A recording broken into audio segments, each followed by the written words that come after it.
Hindi ayon sa plano ang opensiba ni Putin ngayong tagsibol. At magaan pa yan. Ang inaasahang huling pagsugod ng Russia para sakupin ang Donbas ay naging ibang-iba na ngayon. Binababawi ng Ukraine ang lahat. De-Russification ito. At hindi Russia, kundi Ukraine ang nagsasagawa ng huling opensiba. Nagsimula ng paglaya ng Ukraine at di handa si Putin sa paparating na matinding opensiba. Hindi dapat ganito ang nangyari. Noong Marso, sinimulan ng Russia ang malaking opensiba ni Putin para pabagsakin ang natitirang matitibay na bayan sa Luhansk at wasakin ang linya ng mga kuta sa Donetsk na humahadlang sa kontrol ng Russia sa Donbas. Nagtipon ang Russia ng 10,000 sundalo. Ipinagmamalaki ni Putin ang kanyang reserba at sinasabi ng propaganda ng Russia na babagsak ang mahalagang rehiyon ng Ukraine. Kung si Putin ang pakikinggan, aakalain mong tiyak ang pagbagsak ng Donbas. Pero hindi ito totoo. Sa kabila ng yabang ni Putin, ang opensiba ng Russia ngayong tagsibol ay naging isang ganap na kapalpakan na kabaliktaran ng layunin nitong makamit. Hindi Russia ang kumukuha ng teritoryo. Ukraine ang nagpapalaya ng malalawak na lupa. Lumabas na ang Abril na datos at mukhang hindi maganda para kay Putin. Noong Abril 2026, unang naitala ng Russia ang netong pagkawala ng teritoryo mula Agosto 2024. Ang may mahabang alaala ay matatandaan na noong Agosto 2024, inilunsad ng Ukraine ang matinding kontraopensiba sa Kursk ng Russia at nakuha ang kontrol sa mahigit 1,000 kilometro kwadrado o humigit kumulang 386 na milyang kwadrado ng teritoryo ng Russia. Hindi na kasing dami ang mga lugar na inaatake ng Ukraine na yon. Pero mahalaga pa rin ito. Bakit? Hindi sinasakop ng Ukraine ang teritoryo ng Russia, bagkus pinalalaya nilang sarili nilang teritoryo ng kahanga-hanga. Noong Abril, nalampasan ng Ukraine ang Russia sa pamamagitan ng 116 na kilometro kwadrado o 44.7 na milya kwadrado ng teritoryo.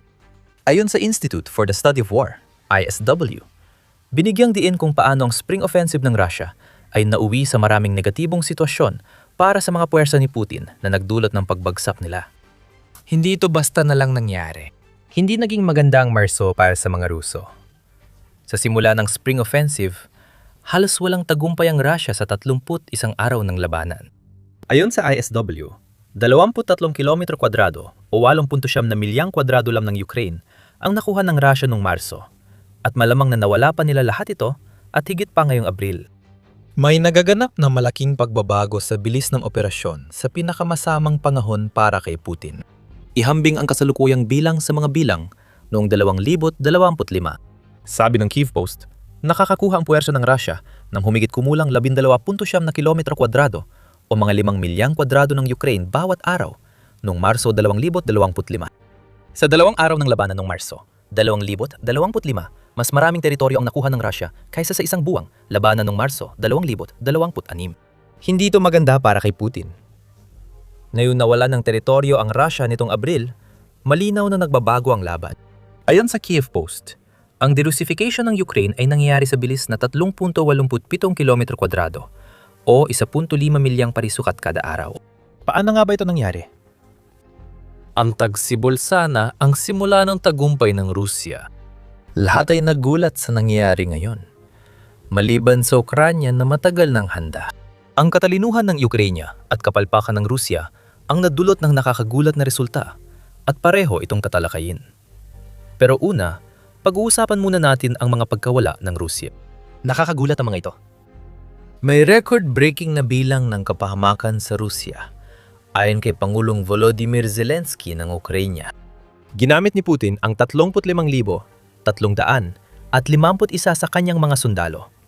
Ngunit halos wala siyang napala noong Marso, mahigit 350 sundalo kada araw. Mas mataas ito kaysa 35,000 kaswalti noong Disyembre. 2025 na dating pinakamasaklap na rekord ng Rusya sa digmaan sa Ukranya. Wala pang bilang para sa Abril, tinatantiya pa ng Ukranya.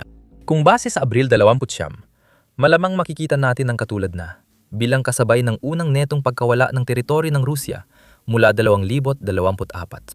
Noong Abril 29, nawalan ang Rusya ng 1,470 sundalo ayon sa ulat ng Ministry of Defense ng Ukraine. I-multiply mo yan ng 30, makakakuha ka ng 44,100 kada buwan. Lalo pang lumalala ang sitwasyon ni Putin. Halos bumagsak na ang kanyang opensiba ngayong tagsibol bago pa magsimula, kaya sinasamantala ito ng Ukranya. Ayon sa Kyiv Post, nitong Marso, napalayan ng Ukranya ang halos 50 kilometro kwadrado o 20 milyang kwadrado ng teritoryo nila. Umakyat sa 480 kilometro kwadrado o 100 at 85 milyang kwadrado ang mga tagumpay noong Pebrero at huling Enero.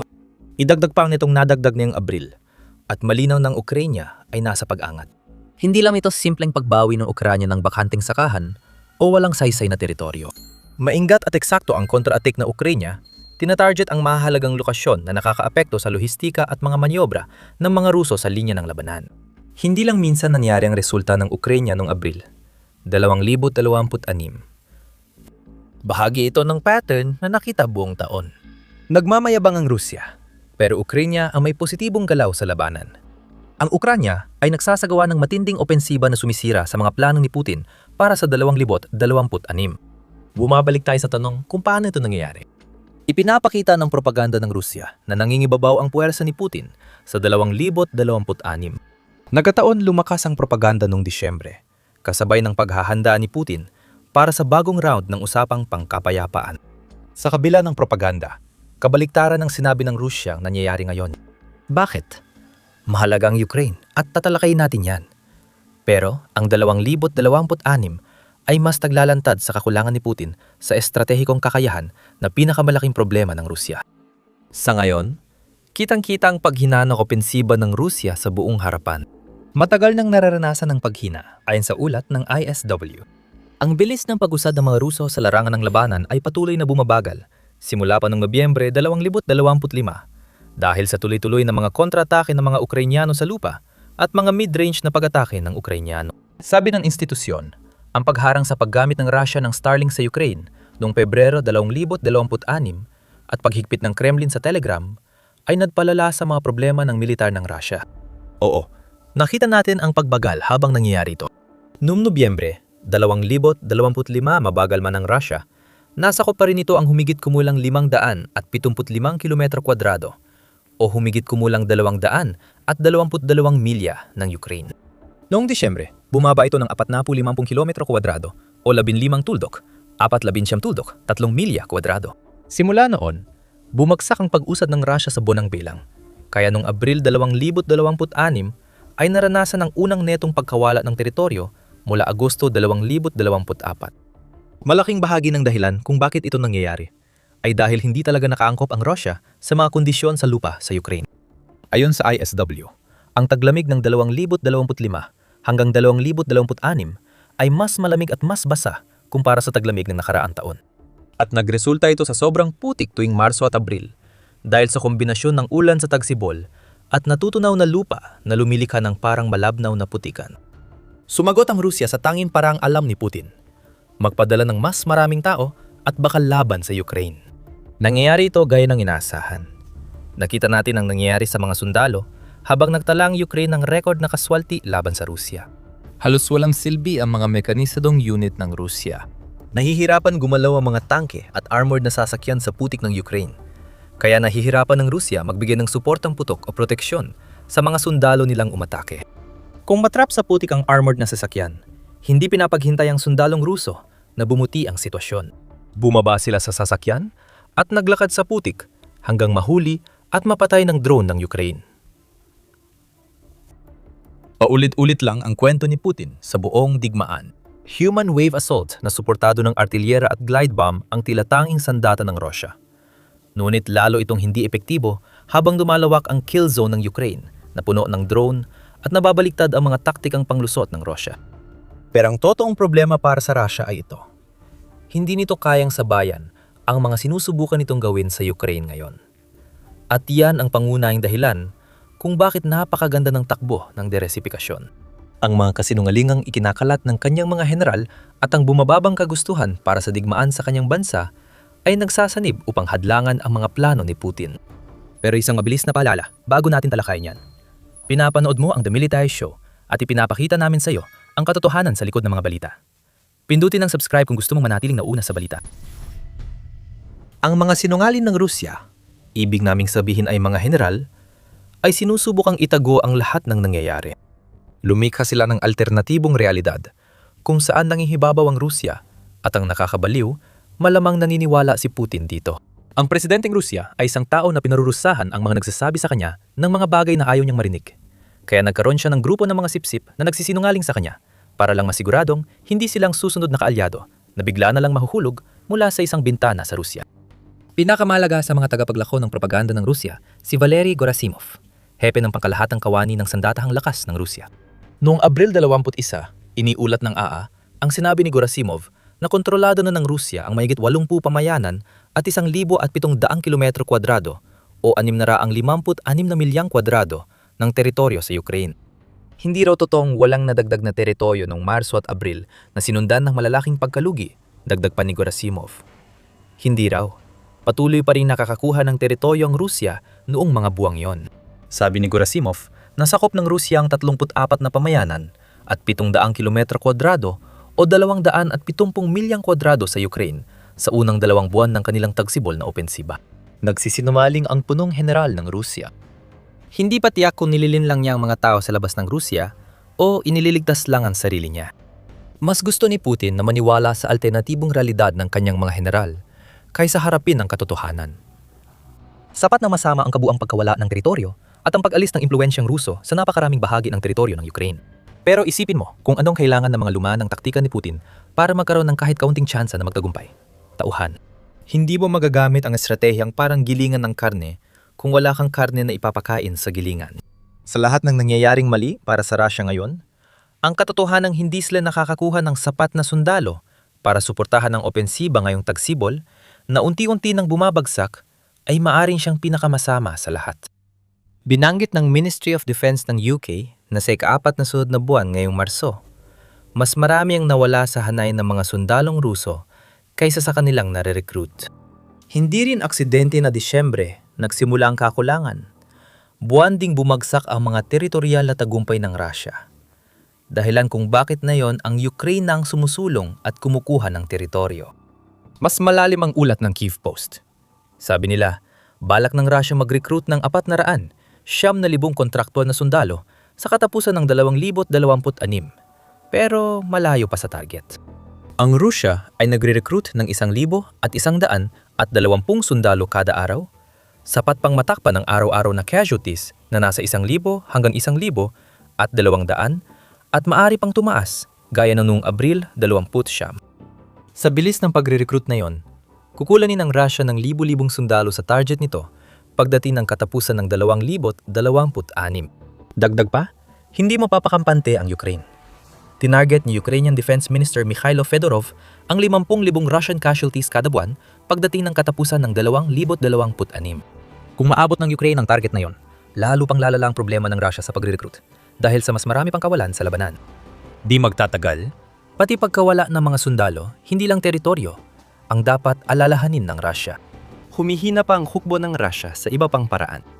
Hindi hinahanap ni Putin ang talento kapag nagtatalaga siya ng mga general.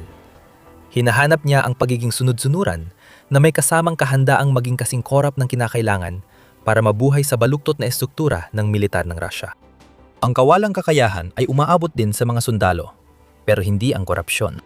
Ibinahagi ni Ivan, isang recruit ng Russia na ipinadala sa harapan, ang proseso ng pagsasanay ng Russia para sa mga bagong sundalo sa United 24 Media noong Pebrero.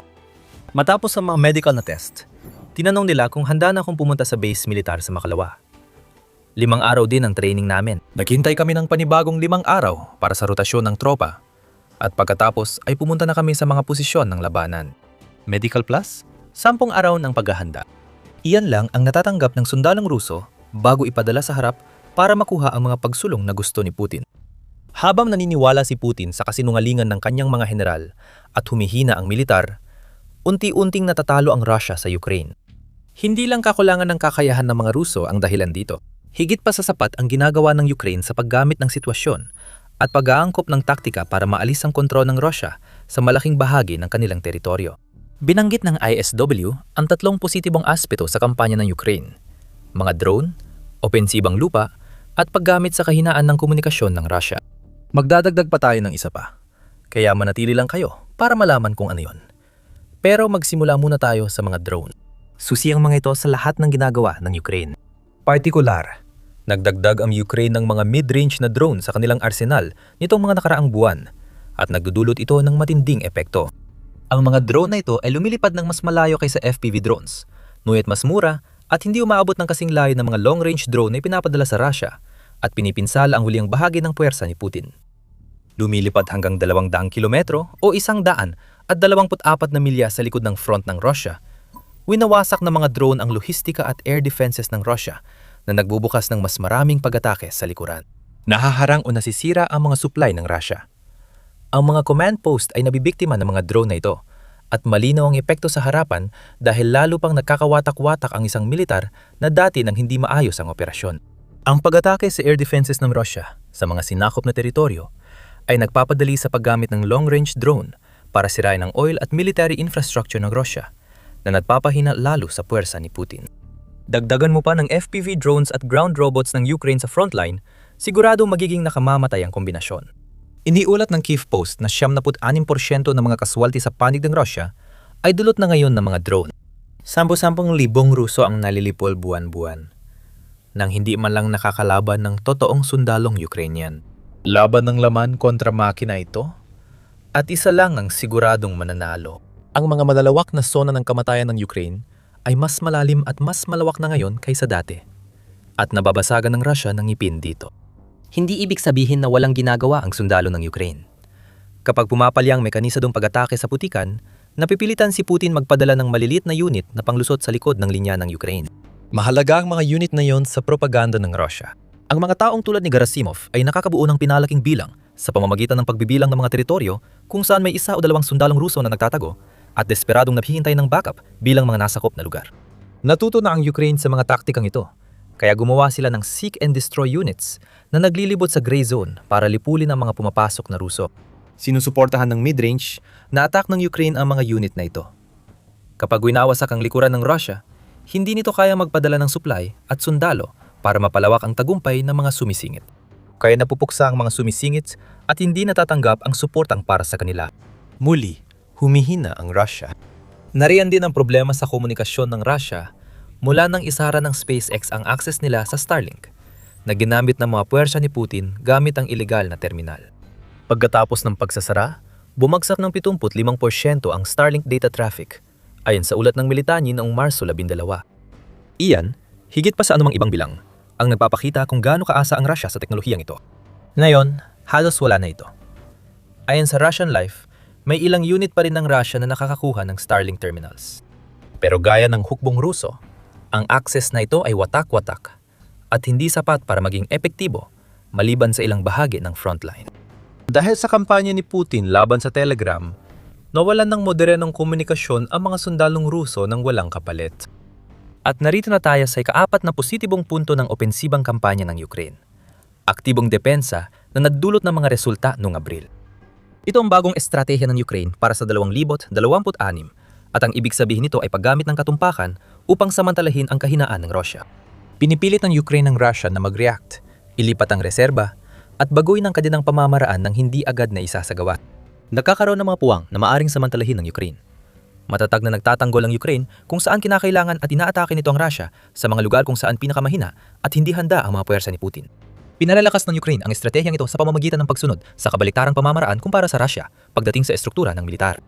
Habang ang militar ng Russia ay lalong nagkakawatak-watak at hindi na binibigyang halaga ang pagsasanay, pinapataas naman ng Ukraine ang oras para sa pagsasanay at nire-reorganisa ang kanilang militar upang matiyak ang pagkakaisa ng bawat unit. Pinapalit ng Ukraine ang pagdepende sa tulong militar sa pamamagitan ng pagpapalago ng sariling industriya ng depensa para gumawa ng mga kailangan nilang kagamitan. Wala tayong nakikitang malaking kontra-opensiba mula sa Ukraine. Hindi ganito ang aktibong depensa. Ang nakikita natin ay sunod-sunod na kalkuladong atake, gamit drone na may iba't ibang abot sa likuran ng mga Ruso at mismong Russia, pati tropang sumisira ng posisyon ng Ruso na may pinagsamang epekto. Ang militar ng Russia ay palaging naaabala at nalilito. Tinatama ng Ukraine ang tamang pressure points at lalo pa itong gaganda habang buo ang kanilang mga unit sa labanan. Narito ang mga unang resulta. Ang Rusya ay nakakaranas ng record ng mga kawalan at unang netong pagkawala ng teritoryo sa halos 2 taon. Hindi pa alam ni Putin, pero natatalo ng Russia sa digmaan. Nagbago na ang ihip ng hangin dahil ang taong wala ng ibang magawa kundi umasa sa mga taktikang malinaw nang hindi na gumagana ay wala nang may pantapat sa Ukraine. Magkakaroon pa ng mas maraming drone, mas maraming kamatayan, at mas maraming kawalan. Hindi na masasagip na may init na mga buwan sa huling bahagi ng tagsibol at sa taginit ang Russia dahil nagsimula na ang pag-aalis ng impluwensya ng Russia sa Ukraine. Mabilis na binuwag ang militar ng Russia at bumagsak agad ang opensiba ngayong tagsibol. Lalong lumalala ang sitwasyon para kay Putin. Prioridad ng Ukraine na palayain ang mga teritoryo sa kalupaan at hindi rin ito nakakalimutan ng Crimea. Ilegal ng okupado mula pa noong 2014. Ang peninsula ay isinasa ilalim ngayon sa sarili nitong pangmatagalang derusifikasyon. Pinaghihiwalay ng Ukraine ang Crimea sa pag-atake sa supply line, barko, gamit militar at mga sentrong lohistikal bilang paghahanda sa pagsira ng tanging bagay na gipapahintulot kay Putin na panatilihin ang kontrol niya sa peninsula. Para sa karagdagang kaalaman, panurin ang aming video tungkol sa sitwasyon sa Crimea ngayon. At kung nagustuhan mo ang video na ito, huwag kalimutang mag-subscribe sa The Military Show para hindi mo mamiss ang alinman sa aming mga balita tungkol sa pinakabagong kaganapan sa digmaan sa Ukraine. At salamat sa panunood.